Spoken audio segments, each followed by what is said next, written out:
यह जो ग्रंथ है ब्रह्म समन्वय, इसका हमने जब परात्परानुवाद का अध्ययन किया तो इसमें आप सब जानते हैं कि टीका नहीं है, और बहुत जगह जो है, जो टंकण है वो स्पष्ट भी नहीं।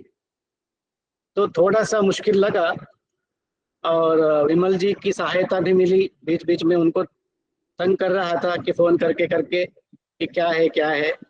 तो उनकी भी सहायता से जितना मैं समझ पाया उसका मैं एक परात्पर अनुवाक का एक आउटलाइन आपके समक्ष प्रस्तुत करूंगा। समक्ष में गणेश ईश्वर भट्ट जी अत्यंत प्रखर विद्वान हैं। मैं इनको बहुत सालों से मैं जानता हूँ, अध्ययन काल से मैं इनसे मैं जुड़ा हूँ। ऐसे विद्वान इस विषय को वक्ता के रूप में ले रहे हैं, तो अत्यंत स्पष्टता जो है उनके वक्तव्य के द्वारा हो जाएगा। तो मेरा यह प्रयास है ताकि जब वो डीप जाएंगे, विशेष वक्तव्य में स्पष्टता वो देंगे, उससे पहले इस अनुवाद के मुख्य विषय को मैंने एक आउटलाइन बना करके आपके समक्ष प्रस्तुत करता हूँ। और आइए, यह परात्पर अनुवाद है ब्रह्म समन्वय का, यह दूसरा अनुवाद। ब्रह्म समन्वय में 8 अनुवाद हैं, जैसे आप दिख रहा है क्या? स्लाइड बढ़ नहीं रही आगे। स्लाइड नहीं बदल रहा है, स्लाइड नहीं बदल रहा है। नहीं, अगली स्लाइड नहीं आ रही है। एक मिनट, फिर से रीस्टार्ट कर दे एक बार। हाँ जी हाँ।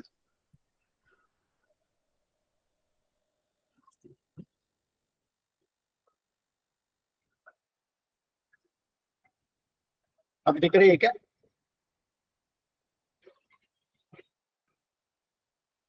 जी, अब आगे आ गई। फ्लक्चुएशन हो रहा है कुछ ना। जी चल, इसमें ये ब्रह्म समन्वय के 8 अनुवाक हैं। इसमें से जो निर्विशेष अनुवाक है और 7 जो है सविशेष के अनुवाक है। सबसे पहले सविशेष के बारे में जो बताने के लिए अलग अलग अनुवाक हैं, जो निर्विशेष के बाद वाले, परात्पर अनुवाक, अव्यय अनुवाक, अक्षर अनुवाक, इसी प्रकार के सारे अनुवाक हैं। प्रजापति, सृष्टि, प्राण विज्ञान, ये सारे अनुवाक निर्विशेष को अलावा, निर्विशेष पहला अनुवाक में हो जाता है, तो बाकी को सविशेष का निरूपण करने के लिए इसका निरूपण होता है। तो इसमें जो परात्पर है वो उसे आद्य सविशेष कहते हैं। सबसे पहला जो सविशेष के जो जो परंपरा है उसमें सबसे आद्य प्रथम सविशेष है वही परात्पर है। तो यहाँ पर ये कहते हैं 5 संस्थाएं यहाँ पर ग्रंथ में मिल जाता है। यहाँ देखिए, मृत्युनामेव चैतेषां नाना संसृष्टयो मिथः संभवन्ति अमृतस्थानाम अमृतेन समन्विताः। ये स्क्रीन फ्लक्चुएट हो रहा है क्या? ये सही है। सही है। अमृतानाम मृत्यूनाम अमृतस्थानाम मृत्यूनाम नाना संसृष्टयः अमृतेन समन्विताः। अमृत से समन्वित हुए जो मृत्यु है, और ये मृत्यु कहाँ पर है? अमृत पर ही है। इनके जो नाना समसृष्टियां हैं, इस पर यह विचार होने वाला है। तो ये अमृत में जो मृत्यु है वो कैसे रहेगा, ये सारी चीजें आगे हम देखेंगे, उसको रस बल के रूप में हम विचार करेंगे। तो मुख्यतः इस जो परात्पर के निरूपण में मूलभूत बात यही है कि यहाँ से जो निरूपण शुरू हो रहा है वो मृत्युओं का, अमृतमय मृत्युओं का, यही समझना है। अमृतमय मृत्यु है, क्योंकि अमृत में रहते हैं, मृत्यु अमृत से जुड़े हैं, इसलिए मृत्यु अमृतमय हो जाता है। उनका ये उनके बारे में ये विचार है। तो उनके सविशेष ब्रह्म की सबसे पहले 5 प्रकार की संस्थाओं की बात करते हैं।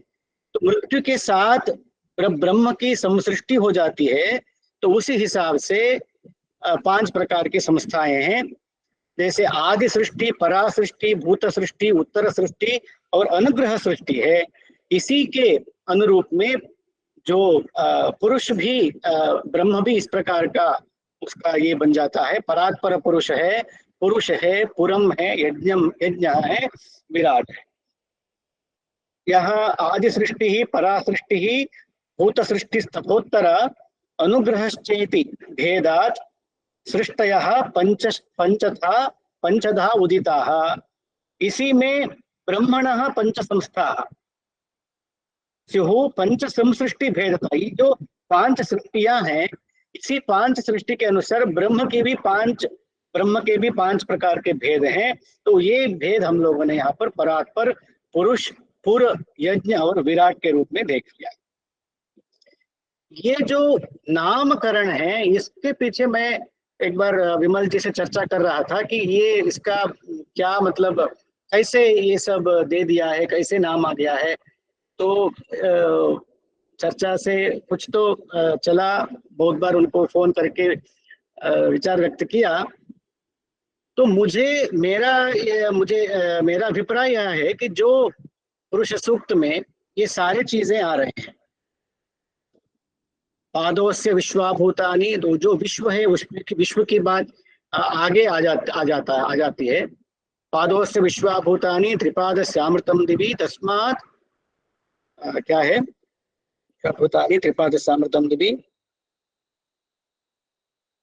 वहां पर पुरः की बात आ रही है, यज्ञ की बात आ रही है, विराट की बात आ रही है, पुरुष की बात आ रही है। सारे ये जो नॉमेनक्लेचर है, वो सारी चीजें उन मंत्रों में क्रमशः आ रहे हैं। मुझे लगता है कि उसी को निरूपण करने के लिए इस प्रकार का सृष्टि का निरूपण करते हैं कि इस सृष्टि के अनुसार ही उस प्रकार के ब्रह्म के भेद हो जाते हैं। ये शायद यहाँ पर ओझा जी का अभिप्राय हो सकता है। इस पर मैं विद्वान नहीं हूँ, मैंने सिर्फ यह ग्रंथ अभी कुछ ही दिनों में देखा, समझने की कोशिश की है, और जो मेरे समझ में आ रहा है वो मैं आपके समक्ष में रख रहा हूँ। इसके बाद आत्मा चतुष्पाद करके वो निरूपण करते हैं। यहाँ पर श्लोक इस प्रकार का है, विराट यज्ञेन नहीं, सर्वं पुरस्थितो सर्वं पुरुष एवेदं पुरं वा पुरुषाश्रितं सर्वं पुराश्रितो यज्ञः सर्वं यज्ञाश्रितो विराट। विराट यज्ञेन यज्ञस्तु पुरुषेणाथ पुरुषः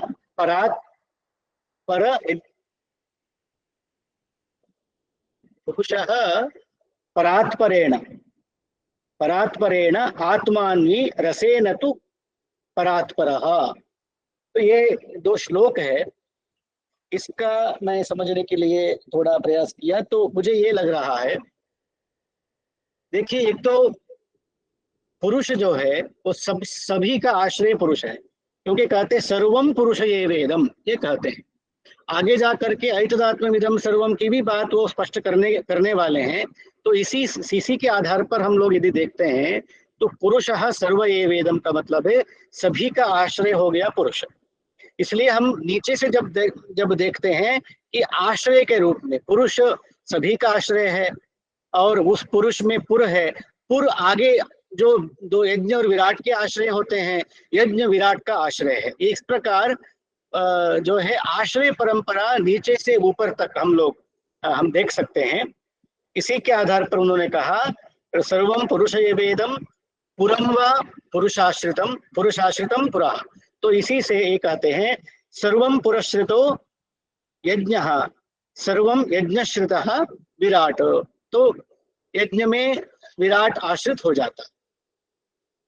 ये तो फिर अन्वय भी इसी प्रकार जो ऊपर से नीचे तक देखते हैं तो विराट यज्ञ में अन्वित होता है, यज्ञ पुर से अन्वित होता है, विराट यज्ञेन, ये श्लोक में है, विराट यज्ञेन अन्वितः, ये हम समझना है। यज्ञस्तु पुरुषेण, और इसके बाद क्या है, पुर और पुरुष, इस प्रकार ऊपर से नीचे तक एक दूसरे में अन्वित है। और पुरुष तक यहाँ पर ये परंपरा आ जाती है, और उसके बाद पुरुष परात्पर से अन्वित है।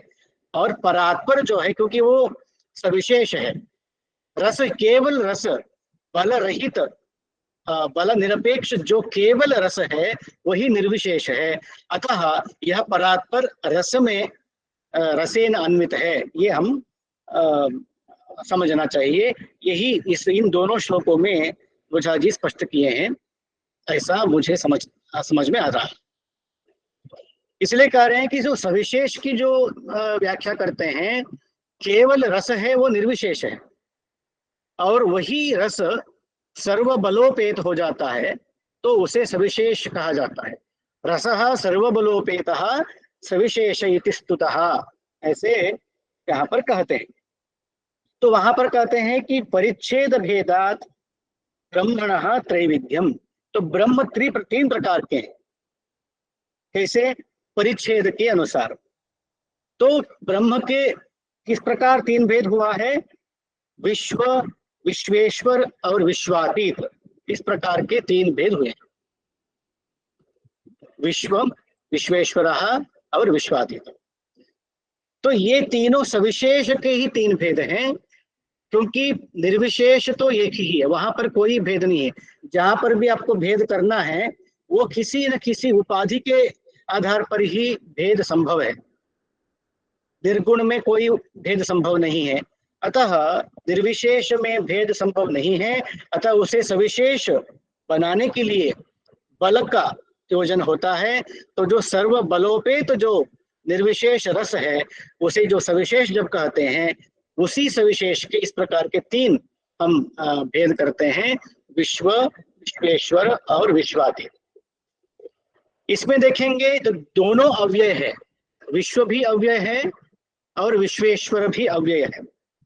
मगर उसमें ये कहते हैं कि विश्व जो विश्वेश्वर है वो परम अव्यय है, विश्व जो है वो अवर अव्यय है। तो अव्यय में भी वो दो प्रकार करते हैं। इसको आगे जाकर के भूमा अणिमा के रूप में हम लोग देखने वाले हैं। इसलिए भूमा जो है परम हो जाता है, अणिमा जो है अवर हो जाता है, वो हम आगे वैसे भी हम देखते हैं। और इन दोनों के यहाँ पर हम श्लोक में भी ये देखते हैं, विश्वम विश्वेश्वरो विश्वातीत इत्यस्ति सत्रिथा तद विश्वम मितगर्भ्यम। इन दोनों तीनों श्लोकों का जो है अभिप्राय मुझे समझ में नहीं आया। मैं विमल जी से भी चर्चा किया, वो प्रिंटिंग भी स्पष्ट नहीं हो रहा था, उसको हम जूम करके देखने पर भी वो स्पष्ट नहीं हो रहा था। हो सकता है गणेश ईश्वर भट्ट जी इसको और स्पष्ट करेंगे। यहाँ पर अव्ययम तो अवरम विश्वम, विश्वेशः परमोव्ययः, तो यही बात हम कह रहे थे कि अव्ययम तो अवरम, विश्वम अवरम अव्ययम, और विश्वेशः परमः अव्ययः, और अनयोः एतयोः क्या लिखा है, एतयोः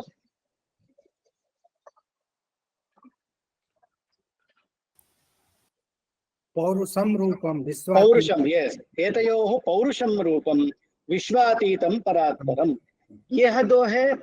यदि हम इन दोनों दो रूपों को अव्यय रूप मानते हैं, अव्यय का मतलब है जब हम इसको किसी न तरीके से कृत नहीं है, जब इसको कृत वाले रूप में हम देखते हैं तो वहां पर पौरुष हम जब कहते हैं तो उस पर हम विश्वातीत कहते हैं।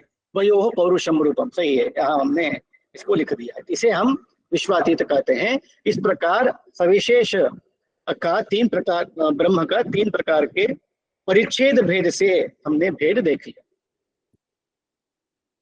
उसके बाद ब्रह्म का दो प्रकार भेद करते हैं, किसी न किसी उपाधि के आधार पर ही भेद करना है, ये बात सही है।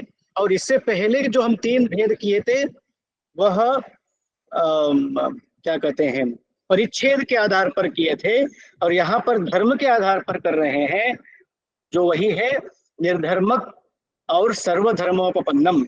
इस प्रकार के दो भेद कहते हैं। ब्रह्म दो प्रकार का है, एक निर्धर्मक है या निर्विशेष, या सर्वधर्मोपपन्नम है। और यहाँ पर कहते हैं निर्धर्मकम सर्वधर्मोपपन्नम ब्रह्म तद्विधा परम ब्रह्मा परम परम ब्रह्मा परम ब्रह्मामृतम मर्त्यम च तद्विदु। तो ये देखिए, जो निर्धर्मक है उसे हम परम ब्रह्मा कहते हैं और वरम भी कह सकते हैं। वरम है परम है, ये थोड़ा सा स्पष्ट नहीं हो रहा था, हमने वरम ही समझा है। तो इस प्रकार का निर्धर्मक को वहां पर परिभाषित किया है। और सर्वधर्मोपपन्न जो है उसे ब्रह्मामृतम और मर्त्यम इस प्रकार परिभाषित किया है। तो इस प्रकार ये श्लोक निरूपण हो गया।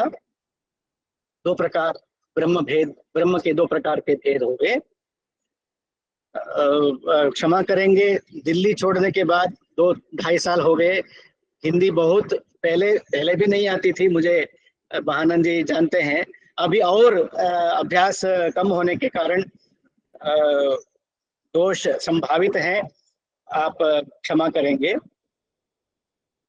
निर्धर्मक ब्रह्म के बारे में ये कहा जाता है, तत्सर्वं खल्विदं ब्रह्म एतदेव एकमेवा द्वितीयकम् ऐतदात्ममिदं सर्वम् इति च ब्राह्मणा विदुः। तो ये एक श्लोक में 4 प्रकार के उपनिषद वाक्यों को ओझा जी ने उद्धृत किया है। सर्वं खल्विदं ब्रह्म तज्जला इत शांत उपासीता, ये भी श्रुति वाक्य है। सब कुछ ये जो दिखता है वो सब ब्रह्म ही है। तो इसका निरूपण आगे होने वाला है। तो जो दिखता है वो कभी निर्विशेष नहीं हो सकता है, केवल रस नहीं हो सकता है, भूमा अणिमा नहीं हो सकते हैं। तो भूमा अणिमा के अलावा जो विश्व होता है वही दिखाई देता है, ये आगे कहने वाले हैं। तो यदि वो वही दिखाई देता है उसे हम सर्वम ब्रह्म कहेंगे। उसका व्याख्यान कैसे होगा ये हम आगे देखने वाले हैं। और एकमेव अद्वितीयम, एकम ब्रह्म एकम एव अद्वितीयम के रूप में स्वगत सजातीय विजातीय भेद शून्य वो ब्रह्म है, यह अभिप्राय स्पष्ट होता है। ऐतद आत्ममिदम सर्वम में भी जो ये दिखता है सब कुछ, इसकी आत्मा वही ब्रह्म है। उसी ब्रह्म से आत्मिक होकर के ये सारी चीजें हैं। तो ये भी इस प्रकार का अर्थ भी हम विश्व भूमा अणिमा और विश्व के निरूपण से समझ सकते हैं। और ब्राह्मणा विदुहु, यहाँ केवल इतना मात्र लिखा है, हो सकता है पूरा वाक्य को वो यहाँ पर उद्धृत करना सूचित कर रहे हैं वो श्री ओझा जी कि ब्राह्मणा विदुहु अक्षर ब्रह्म का निरूपण का यह वाक्य है। अस्थूल मननु अह्रस्व मदीर्घम, ये इस प्रकार किसी भी परिच्छेद से जो विशेषित परिभाषित नहीं किया जा सकता है जिसको, वही यहाँ पर निर्धर्म को कहा जाता है, वही परम ब्रह्म है। यह तो निर्धर्मक की संबंध, निर्धर्मक के संदर्भ में जो श्रुति वाक्य हैं उनको सारे इकट्ठा करके श्री ओझा जी ने यहाँ पर प्रस्तुत किया है। इसके बाद हम जो है निर्विशेष के बाद जो हम सर्वधर्मोपपन्न की बात करते हैं, बाकी सारे हमने देखा सर्वधर्मोपपन्न बहुत सारे चीजें। हम यदि 5 संस्थाएं बनाते हैं, 5 प्रकार के जो ब्रह्म का भी हमने देख लिया है वहां पर, पुरुषा पुरा पुर परात्पर, ये हमने पहले दूसरे स्लाइड में हमने देखा था कि 5 सृष्टियों के आधार पर 5 संस्थाएं हुई थी। तो उसमें सबसे पहले जो परात्पर रूप में जिसका निरूपण किया गया था उसका निर्वचन करते हैं, वही आद्य सविशेष इसलिए कहते परात्पर को। तो उन 5 संस्थाओं में सबसे प्रथम जो सविशेष है वो परात्पर है। तो उस परात्पर का निर्वचन के लिए वहां पर कहा जाता है कि देखेंगे, अमृते निर्विशेषेस्मिन् मृत्युवः प्रादुरासते। ये देखिए पहले भी हमने देखा था, जो मृत्यु नाम अमृतस्थानाम मृत्यु नाम अमृतमय, जो हमने कहा था कि जो मृत्यु अमृतमय मृत्यु की बात हो रही है उसको यहाँ पर वो विवृत कर रहे हैं और स्पष्ट कर रहे हैं। अमृते निर्विशेष, निर्विशेष को हम अमृत समझते हैं, मान लीजिए वो रस है, वहां पर मृत्युवः प्रादुरासते, मृत्यु का संसर्ग जब हो जाता है, मृत्यु शब्द से हमें बल को समझना है।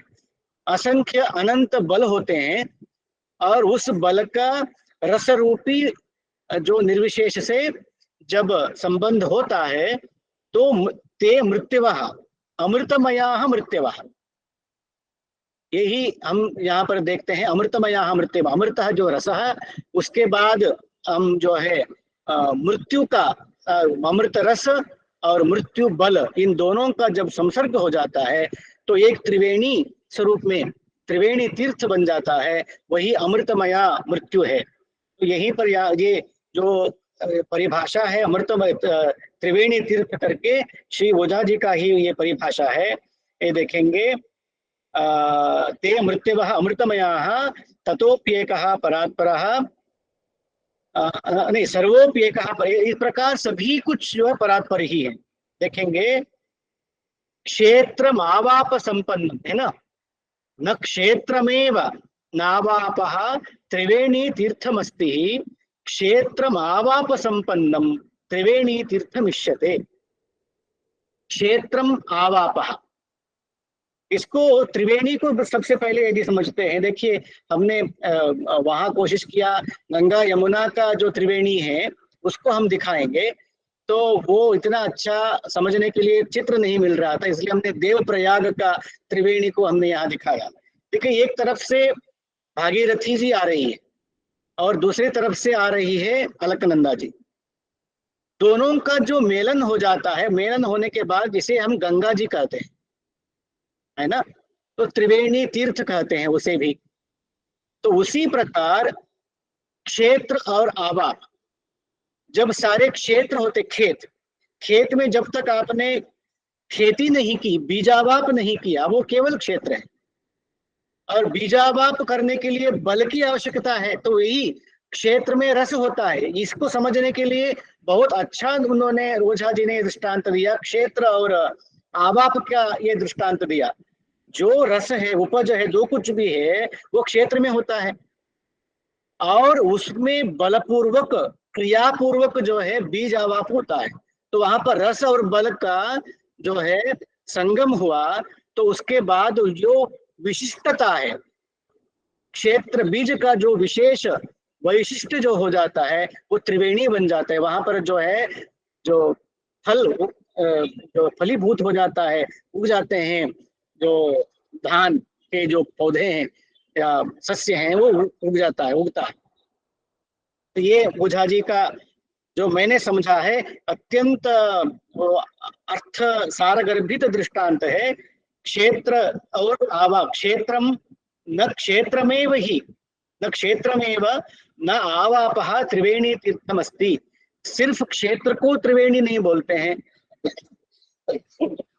सिर्फ आवाप को त्रिवेणी नहीं बोलते हैं, मगर क्षेत्र आवाप संपन्नम, उस क्षेत्र में बीजावाप होने के बाद त्रिवेणी तीर्थमिष्यते, उसे हम त्रिवेणी समझते हैं, बहुत पवित्र वो स्थान कहा जाता है। उसी प्रकार आवापानाम अनंतत्वात्, इस प्रकार आगे वो करते हैं, इसी प्रकार कहते हैं रसः रसः क्षेत्रम बलानि इमानि आवापाः परिकीर्तिताः।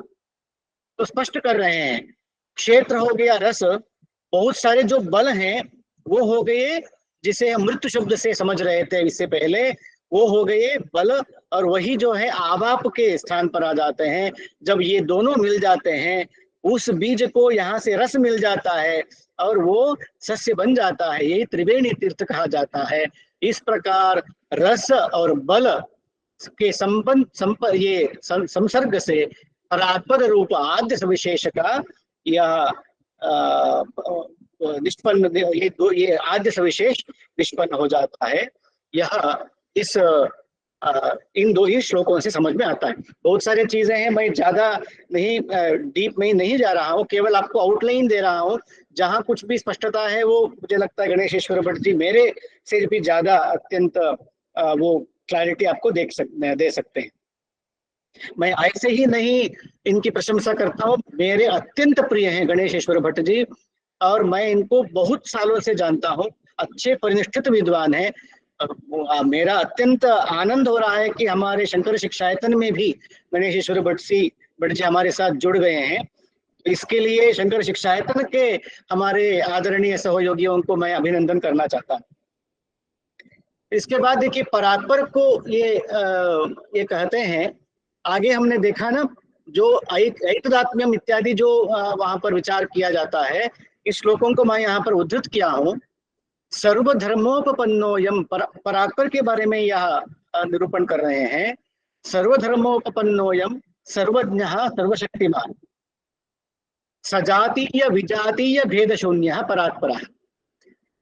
ये देखिए एक ही रस है, वही रस बलों के संसर्ग से जब परात्पर बना तो सब कुछ रस ही है, वो रस ही उस रूप में दिख रहा है ना। इसलिए वो परात्पर के रूप में जब हो जाता है, सजातीय दूसरा कोई परात्पर नहीं है, इसलिए सजातीय भेद नहीं हो सकता है, और उसके अलावा कोई दूसरी चीज है ही नहीं, जो कुछ भी है परात्पर ही हो गया असल। अतः विजातीय भेद नहीं है, मगर स्वगत भेद तो हो सकता है। यह स्वगत भेद शून्य जो है, त्रिविध भेद शून्य केवल रस हो सकता है, इसलिए ओझा जी ने वह यहाँ पर उद्धृत नहीं किया।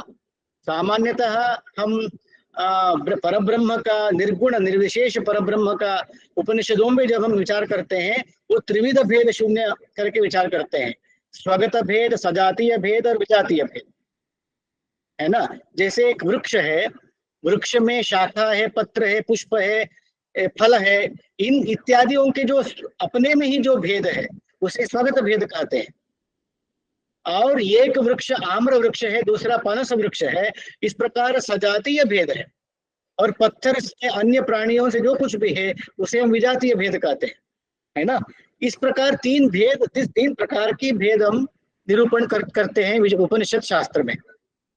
यहाँ पर जब परात्पर का निरूपण कर रहे हैं वो जाति, वो केवल परात्पर में दो भेदों का निराकरण कर रहे हैं। कौन कौन से? सजातीय और विजातीय।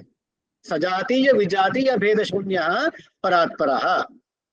तो इसीलिए, क्योंकि स्वगत भेद तो इस प्रकार हो सकते जो कि वो बहुत सारे बलों से जो युक्त हो चुके हैं, पूरा विश्व ही सर्वात्मा के रूप में जब वो परात्पर दिख रहे हैं, स्वगत भेद तो संभावित है।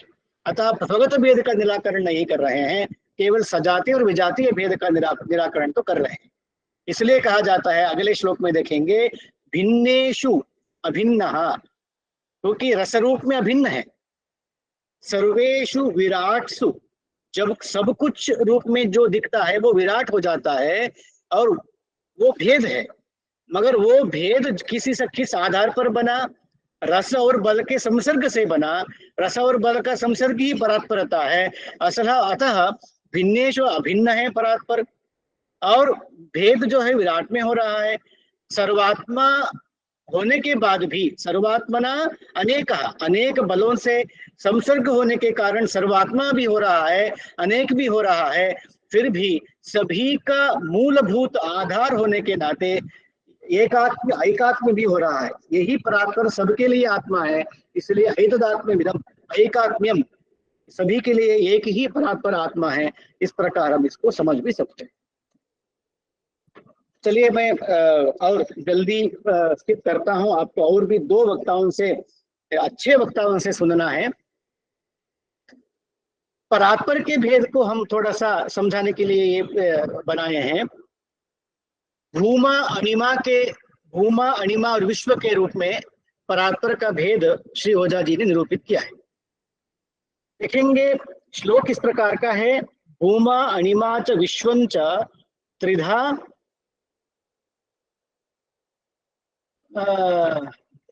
क्या है ये?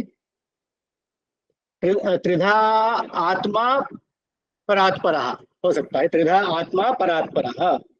त्रिधा भाव्य, सर त्रिधा भाव्यं परात्परः संभवतः। त्रिधा भाव्यः परात्परः, भात्यः भाव्यः। ठीक है, हो सकता है कुछ ऐसे ही कुछ पद जो है स्पष्ट नहीं है, उसको जूम करने के देखने के बाद भी स्पष्टता नहीं हो रही थी। जी जी, ठीक है, कोई बात नहीं, हमें मोटा मोटा ये हम समझ सकते हैं कि परात्पर के तीन प्रकार के भेद है। क्या है? भूमा, अणिमा और विश्व। ठीक है, और ये भूमा और अणिमा जो है ये दोनों असीम है, माने अपरिच्छेद्य है, ठीक है ना। परात्पर को उन्होंने कहा काल दिक् देश अनवच्छिन्न है, ये परात्पर में कोई परिच्छेद नहीं है, काल से परिच्छेद नहीं है, देश से परिच्छेद नहीं है, और दिक् से देश से परिच्छेद नहीं, कोई भी परिच्छेद किया जाता है इन्हीं तीनों से किया जाता है। यही हम शास्त्रों में अलग अलग तरीके से कहते हैं, अत्यंताभाव प्रतियोगित्व इत्यादि जो है, अन्योन्या भाव प्रतियोगित्व, ध्वंस प्रतियोगित्व, ये सब छोड़ दी। महानंद जी को बहुत आनंद आएगा, ये इस रूप में परिभाषा में हम यदि कहेंगे कि महानंद जी को बहुत अच्छा लगेगा, मगर हमें ये अच्छा नहीं लगता है। इसलिए जो है हम ऐसे ही कहते हैं, किसी भी वस्तु का आप किसी वस्तु को मापते हैं तो कैसे मापते हैं कि इससे ये बड़ा है, इससे ये छोटा है, यही हम कहेंगे। वो किस हिसाब से करते हैं, उसमें ये वस्तु अलग ही है, वो वस्तु अलग ही है, तो वस्तु में ही आप भेद कर देते हैं, ये तो अलग ही चीज है ना। तो ये वस्तु परिच्छेद हो जाता है, ठीक है ना। और उसके बाद जो है देश परिच्छेद हो, तो दिक् परिच्छेद है हो गया, और देश परिच्छेद में क्या होता है, वो दूसरे प्रदेश में है, ये दूसरे प्रदेश में है, इस प्रकार के वस्तुओं का हम भेद करते हैं। और पहले और बाद में, इस प्रकार काल से भी हम इसका ये करते हैं, परिच्छेद करते हैं कि ये पहले आया, ये बाद में आया। तो हर चीज जो भी मापते हैं वो परिच्छेद करने के लिए यही तीन होता है, काल, वस्तु और देश। यहाँ पर ओझा जी ने काल दिक् देश अनवच्छिन्न यहाँ पर लिखा है, वो दिक् और देश वस्तुतः एक ही है, फिर भी इस प्रकार का प्रयोग यहाँ पर किए हैं। क्या अंतरात्मा है, अंतरार्थ है, मुझे समझ में नहीं आया। मैं तो यहाँ पर वस्तु समझ करके आगे बढ़ा है। चलिए, तो ये तो परात्पर हो गया। दो भूमा और अणिमा है, ये दोनों, ये तो भूमा जब कहते हैं तो अत्यंत अपरिच्छिन्न हो जाता है, तो वो हो गया आपका, ये भी असीम हो गया, उसका कोई परिच्छेद आप नहीं कर सकते हैं। और ये अणिमा भी कहते हैं, अत्यंत सूक्ष्म, अत्यंत आकाश से भी ज्यादा है, उसको हम भूमा कहते हैं। और अणु से भी छोटा है वो, उसे अणिमा कहते हैं। तो उसको भी हम जो है कोई सीमा नहीं कर सकते हैं, है ना, इसलिए ये भी वो असीम है, भूमा भी असीम है। मगर जो विश्व है भूमा अणिमा के अंतर्वर्ती है, अतः ये परिच्छेद्य, ये इसलिए भूमा अणिमा में आश्रित हो जाता है। ये ओझा जी यहाँ पर कह रहे हैं, क्या कहते हैं, देखिए, निस्सीमत्वम दो है, दोनों में है, अणिमनी यद असईमत्वम सो घनो बिंदु उच्यते हैं। देखिए यहाँ पर मैंने घनो बिंदु लिखा है, असीमत्वम घनो बिंदु ये लिखा है। और जब असीम भूमा है उसे स्वमहिम्नि प्रतिष्ठितत्व समझना है। ये भूमा कहाँ पर होता है, अपने महिमा है प्रतिष्ठित हो जाता है, रहता है। और जो बिंदु है उसे घन बिंदु कहते, सब कुछ जो है घनीभूत जो हो जाता है तो वो बिंदु रूप में हो जाता है। तो अत्यंत सूक्ष्म जो घनीभूत बिंदु है उसे हम अणिमा कह सकते हैं, वही असीम अणिमा है जो घन बिंदु है। और इसमें इसके बाद देखते हैं, निर्वेदा केवलो भूमा, निर्वेदा केवलो अणिमा। देखिए, भूमा और अणिमा ये दोनों निर्वेद है, माने वेद प्रतिपाद्य नहीं है, वेद के द्वारा इसका निरूपण नहीं किया जा सकता है, भूमा के बारे में भी हो या अणिमा के बारे में भी हो। ये आगे वो खुद ही स्पष्ट करते हैं, जो क्योंकि भूमा जो है रुक् साम शून्यता है, अणिमा जो है त्रिवेदी शून्यता है। रुक् साम शून्यता भूमा में है और त्रिवेदी तीनों वेद का शून्यता जो है वो अणिमा में है। मगर ये क्या कहते हैं, जब विश्व की बात जब करते हैं, विश्वम भूमा अणिमाश्रितम, भूमा और अणिमा में आश्रित होते हैं। और इसके बाद एक और बात वो कहते हैं आगे जा करके, देखिए, यावत्तु वेदैर्विज्ञेयम तावत् विश्वमिति स्थिति ही, जो कुछ भी वेद के द्वारा ज्ञात होता है उसे हम विश्व कहते हैं। तो ये देखिए, जो भूमा अणिमा है वो दोनों निर्वेद हो जाते हैं। जो वेद जो है वो जो तीसरा परात्पर का भेद है जो विश्व है, वही है जो वेद वेद्य हो जाता है। ठीक है, यही उन्होंने स्पष्ट किया। भूमा जो है रुक्साम शून्यता है, वो शून्य इसलिए शून्य भी कहते हैं और बिंदु भी कहते हैं, और अनिमा को त्रिवेदी शून्यता कहते हैं, क्योंकि तीनों प्रकार तीनों वेदों से वहां पर वो प्रतिपादित नहीं है, और उसे हम पूर्ण कहते हैं। इस प्रकार का निरूपण यहाँ पर मिल जाता है, और जो कुछ भी वेद वेद्य है उसे हम विश्व कहते हैं। इस प्रकार ओझा जी का यहाँ पर निरूपण मिलता।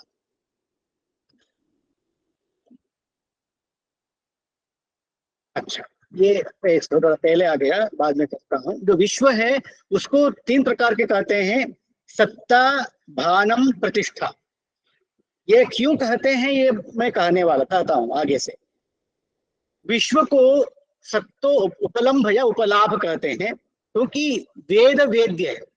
सबसे पहले ये समझिए, विश्व को अभी हमने क्या समझा, वेद से निरूपणीयत्व अनिमा में नहीं है, भूमा में नहीं है, केवल विश्व में है। और विश्व को हम इसलिए वेद वेद्य कहते हैं, और वेद के तीन प्रकार के निर्वचन हम समझने वाले हैं। उसी तीन प्रकार के निर्वचन के आधार पर सत्ता, उपलम्भ, भान और प्रतिष्ठा के रूप में समझते हैं। ठीक है, तो देखिए, वेद का जो वेद शब्द को भी देखते हैं तो वेद कैसे बना, तीन धातु है, विद धातु ही है। विद धातु तीन प्रकार के हैं। विद सत्तायाम है, जिसे विद्यते का प्रयोग करते हैं। विद लाभे है, विन्दते का प्रयोग करते हैं। जैसे विद ज्ञाने है, वेत्ति का प्रयोग करते हैं। एक जगह जो है सत्ता के अर्थ में है, इसलिए देखिए यहाँ पर सत्तोपलाभा विश्व में आ गया ना सबसे पहले। और तीसरा जो वेत्ति है, भानम विज्ञानम है, इसलिए यहाँ पर देखिए दूसरे में भानम करके आ गया। और देखिए जो विद लाभे जो है वो दोनों मिलाकर के ही यहाँ पर जो है उपलाभा उन्होंने कह दिया है। सत्ता उपलाभा दोनों मिलाकर के वहां पर कहे, तो इसे हम उन्होंने मनः प्राणवाचः इस प्रकार का निरूपण उन्होंने किया है। तो वेद, वेद शब्द के जो निर्वचन के लिए जो विद धातु का प्रयोग हुआ है, उस विद धातु के तीन जो प्रकार होने के कारण वेद का भी उन्होंने तीन प्रकार को माना। इसी को उन्होंने त्रिवेदी माना। इसलिए जो त्रिवेदी शून्यता, वेद रुक्साम शून्यता जो कुछ भी कहा है, इसी के आधार पर शायद उन्होंने कहा है। तो इस प्रकार उसका विश्व का निरूपण भी उन्होंने इसी प्रकार किया है। तो यही कहते हैं आगे जाकर के, सत्ता, उपलब्धि और भानम, है ना।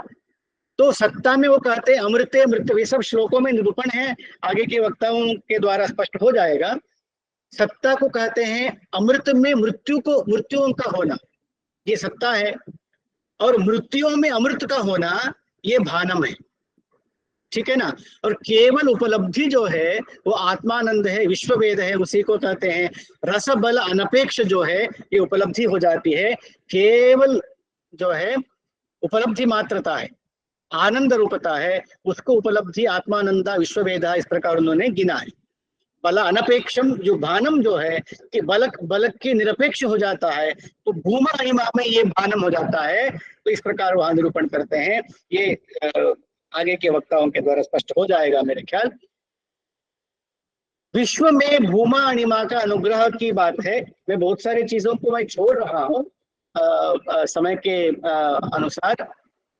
देखिए वहां पर ये श्लोक है, भूमा अनिमभ्यामेव अमृतम मृत्युषु स्थितम, ये कहते हैं अमृत में, अमृत जो है मृत्युओं में स्थित है, और मृत्यु में अमृत स्थित है, और अमृत में मृत्यु स्थित है, दोनों है। तो इसमें जो भूमा, जो अमृत में मृत्यु की, जब मृत्यु में अमृत की जो स्थिति है, उसका कारण भूमा अनिमा ही है। और इसमें वो कहते हैं कि भूमा अनिमा ही रस है, क्योंकि वहां पर कोई बल का संश्लेष नहीं होता है, ऐसा ये समझते। मुझे थोड़ा सा इसमें संशय हुआ, क्योंकि ये भूमा अनिमा परात्पर के भेद में ही आया। जब परात्पर के भेद में ही आया तो रस बल का वहां पर मिश्रण हो ही हुआ है, मगर केवल रस के रूप में भूमा और अनिमा को इन्होंने समझाया बाद में, ये थोड़ा सा मुझे स्पष्ट नहीं हुआ। हो सकता है गणेश जी इसको समझाएंगे। और सर्वत्र व्यभिचारिणों, ये हर जगह है, भूमा अनिमा जो है सारे विश्व में भी ये व्याप्त हो जाते हैं सर्वत्र अभिविचारिण। इसी के आधार पर जो है वो क्या कहते हैं सर्वम खलविदम ब्रह्म की जो व्याख्या करते हैं। तो कहाँ कहाँ ये रहते हैं, भूमा अणिमा विराट में रहते हैं, यज्ञ में रहते हैं, पुरुष में रहते हैं। ये तीनों जो है आप याद करेंगे, जो सबसे पहले हम संस्थाओं को देखा, चार आत्मा के 4 प्रकार को देखा, वहां विराट था, यज्ञ था, पुरुष था और पुर था, है ना। वो सबसे पहले नीचे पुरुष था। ये जब हमने वहां पर देखा, इन सभी में भूमा और अणिमा जो है अव्यभिचारित होकर के वो व्याप्त हुए हैं, और मृत्यु में भी वो व्याप्त हुए हैं, ये कहते हैं। और यही इतने ही नहीं, वर्ण, अक्षर, पद, वाक्य, ग्रंथ, शास्त्र और वाङ्मय।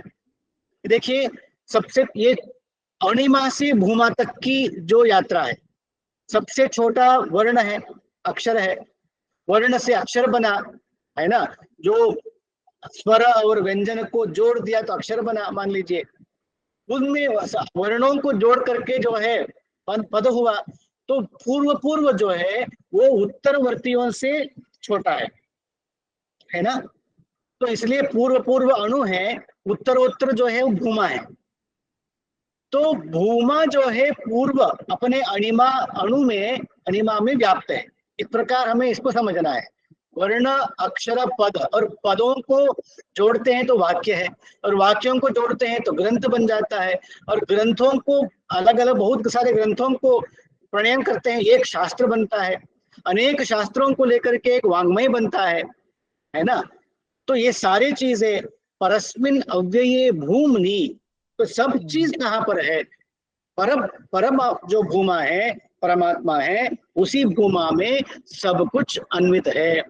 तो इस प्रकार पूर्व जो है परात्पर जो भूमा में वो अन्वित होता है, भूमा इसमें अन्वित हुआ है।